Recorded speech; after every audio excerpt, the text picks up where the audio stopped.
Crash Course Instrumentation presents episode number 38, Amperometric Sensors 2, Electrochemical Gas Cells, CO, H2S, fresh after Apano 37, Photodiodes and Amperometric Basics. Today we focus on electrochemical gas sensors, tiny fuel cells that make electric current when a target gas diffuses in. That current tells us how much gas is present. Open, hook. If a gas makes a tiny battery wake up, you can measure it. Carbon monoxide, hydrogen sulfide, sulfur dioxide, nitrogen dioxide, ozone, and oxygen are commonly measured with TO electrochemical cells that create microampere level current. What an electrochemical gas sensor is, plain English. Inside is a small electrochemical cell with at least 2 electrodes, a working electrode and a counter electrode. Many cells add a reference electrode for stability. The space is filled with electrolyte and covered by a gas diffusion membrane. Gas diffuses through the membrane to the working electrode, where a chemical oxidation or reduction reaction happens. That reaction moves charge and produces a small electric current. More gas, more reaction, more current. The current is approximately proportional to concentration over the rated range. Electronics convert that current to a voltage using a transimpedance amplifier, current to voltage converter, and then scale it to I parts per million, ppm, or percent. Common families and what they measure. Toxic gases. CO. Carbon monoxide. H2S. Hydrogen sulfide.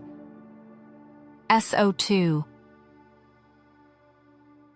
Sulfur dioxide. NO. NO2. Nitric oxide. Nitrogen dioxide. O3. Ozone. These are typically 3 electrode amperometric cells. Oxygen. Galvanic O2 sensors are also amperometric. A consumable, anode, often lead, reacts with oxygen and creates a current proportional to % oxygen, common in safety, diving, and combustion air. Why these sensors are popular? Direct reading, current tracks, concentration without exotic math, low power and compact, no hot filaments or heaters required, selective membranes and catalysts, reduce many interferences compared to older methods. Important specs, read the datasheet. T90 response time, seconds to reach 90% of the final reading after a step of gas. Temperature range and compensation.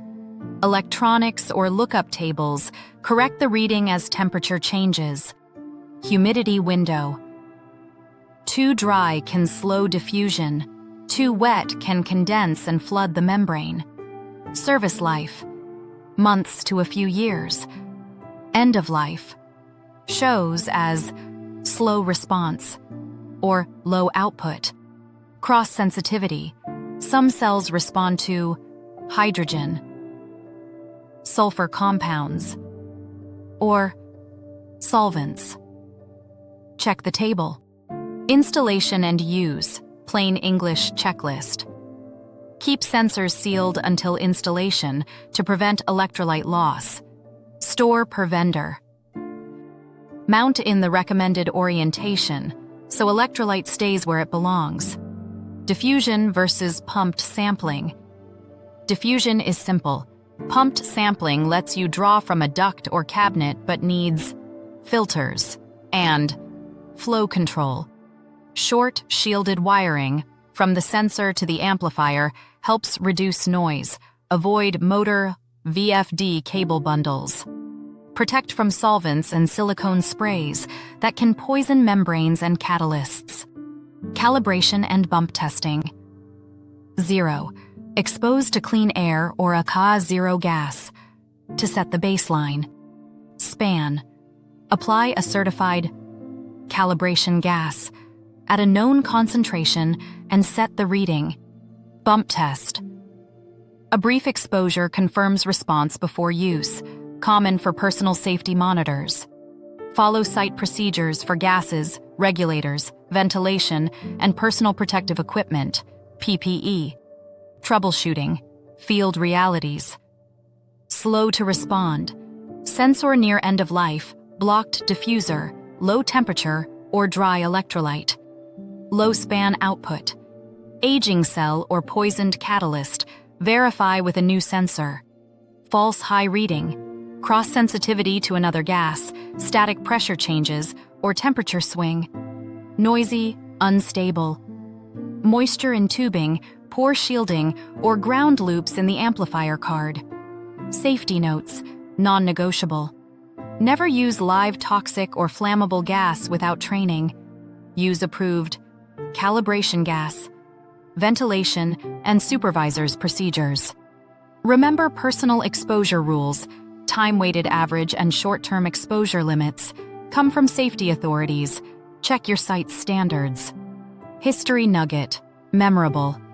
The Clark Electrode, 1950s, made oxygen amperometry practical in medicine and labs. Miniaturized cells later moved into industry for ambient and process gas monitoring. Wrap-up. What to remember. Electrochemical gas cells are tiny fuel cells, gas in, reaction, current, proportional to concentration. Great for CO, H2S, SO2, no NO2, O3, and O2. Read the cross-sensitivity and ANIM service life. Notes. Good storage, calibration, and shielding turn microamps into trustworthy ppm readings. Credits and CTA. Huge thanks to Tony Kupalt and the open source community for the instructional models behind Crash Course Instrumentation. If this helped, please like the video, subscribe to Crash Course Instrumentation, and share with a classmate or coworker.